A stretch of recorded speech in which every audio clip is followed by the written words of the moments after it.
नमस्कार दोस्तों, आपका हमारा YouTube channel doctor B N Mishra में स्वागत है। आज हम क्लास 11th और बीएससी से रिलेटेड टॉपिक ग्रेविटेशनल पोटेंशियल को डिस्कस कर रहे हैं। प्लीज़ आप हमारे चैनल को सब्सक्राइब करें और लाइक ज़रूर करें। दोस्तों, हम डिस्कस कर रहे हैं ग्रेविटेशनल पोटेंशियल। तो हम जानते हैं कि जब किसी बॉडी को ग्रेविटेशनल फील्ड से दूर ले जाते हैं तो हमें इसके लिए एक वर्क करना पड़ता है। अब वो वर्क फोर्स ऑफ ग्रेविटी के अगेंस्ट होता है, क्योंकि हम बॉडी को ग्रेविटेशनल फील्ड से दूर ले जा रहे हैं। फॉर एग्जाम्पल, मान लीजिए ये कोई ग्रेविटेशनल फील्ड है। अब यहाँ कोई बॉडी है। अब इस बॉडी को हम इधर ले जाएंगे तो ग्रेविटेशनल फील्ड क्या करेगा, इस बॉडी को अट्रैक्ट करेगा।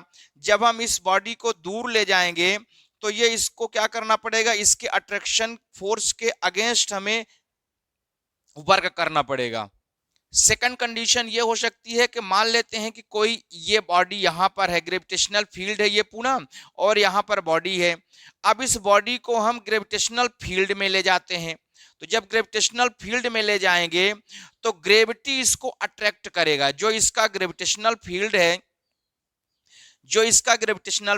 ये ग्रेविटेशनल फील्ड इस ऑब्जेक्ट को अट्रैक्ट करेगा। तो यहाँ जो वर्क होगा वो ग्रेविटी के द्वारा होगा, मतलब ग्रेविटी इसको अपनी ओर अट्रैक्ट करेगा।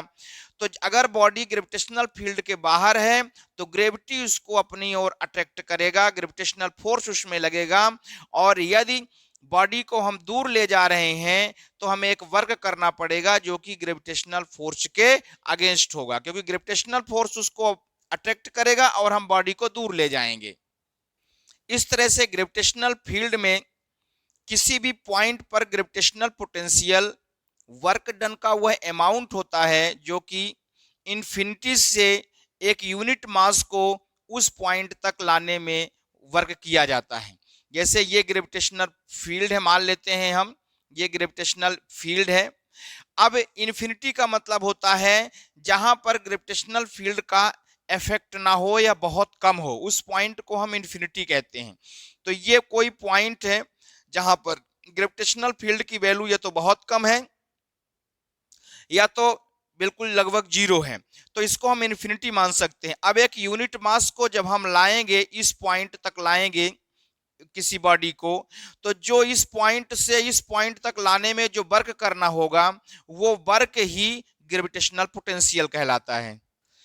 अगर वर्क ग्रेविटी के अगेंस्ट किया जाता है तब ग्रेविटेशनल पोटेंशियल नेगेटिव होता है, और यदि वर्क ग्रेविटी के द्वारा होता है तब ग्रेविटेशनल पोटेंशियल पॉजिटिव होता है।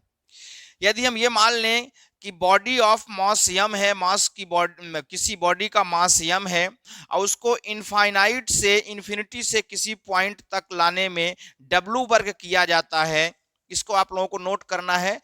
तो gravitational potential of that point, gravitational field के उस पॉइंट तक लाने में जो बॉडी का जो वर्क होगा उसके कारण जो ग्रेविटेशनल पोटेंशियल होगा, तो ग्रेविटेशनल पोटेंशियल होगा V equal to minus W upon M. M क्या है, मास ऑफ बॉडी। डब्ल्यू क्या है, किया गया वर्क डन। इनफाइनाइट से इस ग्रेविटेशनल फील्ड तक लाने में जो वर्क डन होगा ये वर्क डन होगा। अब यहाँ पे माइनस साइन का यूज किया गया है क्योंकि यहाँ जो वर्क डन है वो ग्रेविटी के अगेंस्ट है। इसका जो यूनिट होगा, इसका यूनिट होगा जूल किलोग्राम इनवर्स है। चूंकि वर्क का यूनिट हो जाएगा जूल और मास का यूनिट हो जाएगा किलोग्राम, तो इस तरह से जो पोटेंशियल का जो यूनिट होगा वो हो जाएगा जूल को किलोग्राम इनवर्स। इसका जो डायमेंशनल फार्मूला होगा पोटेंशियल का वो होगा dimension of work upon dimension of mass. Work का डायमेंशन होता है ml स्क्वायर टी माइनस 2, मास का डायमेंशन हो जाएगा आपका m यहां से। तो इस तरह से m से m कैंसिल होगा, तो ये चूंकि डायमेंशन फार्मूला mlt के फॉर्म में लिखा जाता है, चूंकि m से m कैंसिल हो जाएगा तो यहाँ हो जाएगा m का पावर 0 l स्क्वायर और t माइनस 2। ये पोटेंशियल का डायमेंशन हो गया।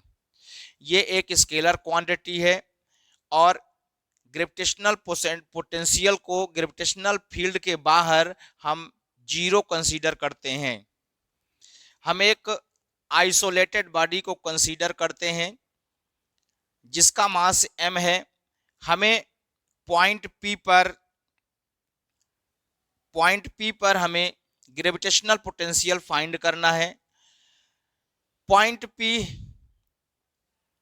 का मास m से जो डिस्टेंस है वो r है। ये जो m है इसको हम सेंटर ऑफ मास भी कंसीडर कर सकते हैं जो कि पॉइंट O पे सिचुएटेड है। एक यूनिट मास है जो कि पॉइंट P1 पर प्लेस्ड है। तब हम न्यूटन्स लॉ ऑफ ग्रेविटेशन से देखते हैं कि जो मास m है और जो यूनिट मास जो कि पॉइंट P1 पे सिचुएटेड है, इन दोनों के बीच में जो ग्रेविटेशनल फोर्स है वो कितना होगा। तो न्यूटन्स लॉ ऑफ ग्रेविटेशन से जो फोर्स होगा तो वो हो जाएगा F इक्वल टू, दोस्तों जो हमने बोला है वो आपको लिखना पड़ेगा, F equal to G capital M और इसका यूनिट मास है तो 1/, अब चूंकि आप यूनिट मास पॉइंट P1 पे सिचुएटेड है और हम फोर्स देख रहे हैं पॉइंट O से और इसके बीच की डिस्टेंस x है, इसलिए ये हो जाएगा आपका x²। तो इसको हम लिखेंगे F इक्वल टू Gm/x²। अब पॉइंट P1 पे जो ग्रेविटेशनल फील्ड की इंटेंसिटी होगी, इंटेंसिटी का मतलब होता है कि जब कोई बॉडी किसी यूनिट मास पे फोर्स लगाती है तब उसे हम इंटेंसिटी कहते हैं। तो यही इंटेंसिटी हो जाएगा। तो पॉइंट P1 पर जो ग्रेविटेशनल फील्ड की इंटेंसिटी होगी वो हो जाएगा I इक्वल टू Gm/x²। और इसका जो डायरेक्शन होगा ये होगा P1O, मतलब पॉइंट P1 से O की ओर इसका डायरेक्शन होगा।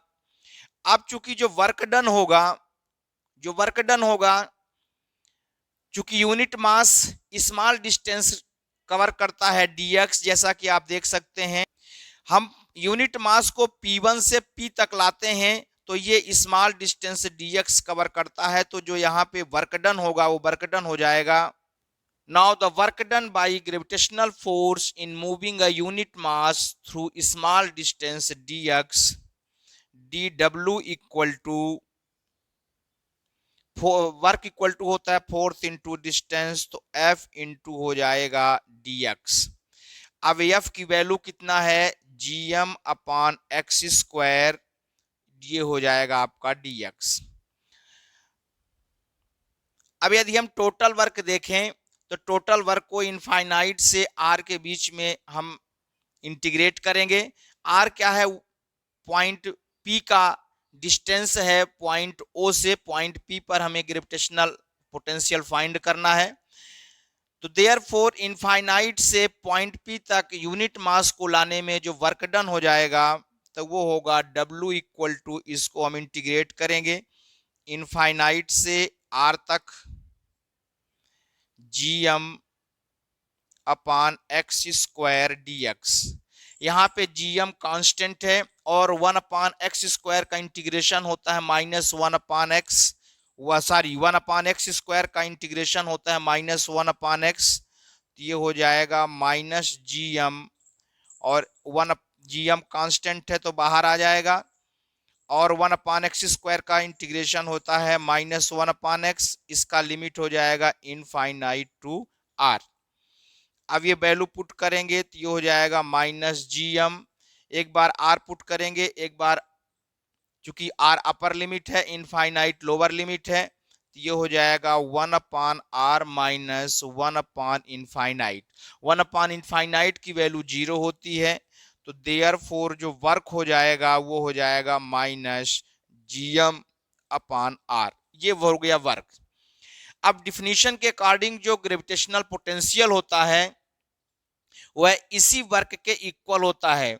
मतलब जब हम यूनिट मास को इनफाइनाइट से किसी पॉइंट तक लाते हैं तो जो वर्क डन होता है वही ग्रेविटेशनल पोटेंशियल कहलाता है। तो देयरफॉर जो ग्रेविटेशनल पोटेंशियल होगा तो V इक्वल टू हो जाएगा माइनस GM अपॉन आर। चूंकि work is equal to gravitational potential तो V इक्वल टू हो जाएगा माइनस GM अपॉन आर। ये हो गया ग्रेविटेशनल पोटेंशियल का derivation. The gravitational potential is negative, which shows that work is done by the gravitational field. Gravitational potential negative है, इसका मतलब है कि ग्रेविटेशनल फील्ड के द्वारा वर्क किया जाता है, and not against the field in bringing a unit mass from infinite to the point under consideration. अब यदि हम अर्थ के सरफेस पर ग्रेविटेशनल पोटेंशियल देखें तो अर्थ के सरफेस पर हो जाएगा, अर्थ सरफेस पे जो ग्रेविटेशनल पोटेंशियल होगा, चूंकि अर्थ सरफेस पे R equal to capital R हो जाएगा, कैपिटल R जो है अर्थ का रेडियस है, तो ये V इक्वल टू हो जाएगा माइनस GM अपान कैपिटल R, क्योंकि यहाँ अर्थ के लिए अर्थ का डिस्टेंस कैपिटल R होगा। अब यदि R इक्वल टू इनफाइनाइट है, यदि R इक्वल टू इनफाइनाइट है तो V इक्वल टू हो जाएगा 0, अर्थात इसका ये होता है कि अनंत पे इनफाइनाइट पर ग्रेविटेशनल पोटेंशियल 0 होता है। विच suggest that gravitational potential is maximum at infinity, अर्थात इंफिनिटी पर ग्रेविटेशनल पोटेंशियल 0 होता है और यही ग्रेविटेशनल पोटेंशियल की मैक्सिमम वैल्यू होती है। क्योंकि यहां से आप देख सकते हैं कि ग्रेविटेशनल पोटेंशियल निगेटिव है, इसका मतलब ग्रेविटेशनल पोटेंशियल 0 से कम है। अगर हम इंफिनिटी पे देखेंगे तो ग्रेविटेशनल पोटेंशियल 0 आ रहा है, इसका मतलब ग्रेविटेशनल पोटेंशियल की मैक्सिमम वैल्यू 0 हो सकती है। तो दोस्तों ये हुआ ग्रेविटेशनल पोटेंशियल का वीडियो। आप हमारे चैनल के साथ कंटिन्यू बने रहें, वॉच करें, सभी सब्जेक्ट के वीडियो आते रहते हैं। आप हमारे चैनल को सब्सक्राइब करें। Thank you very much.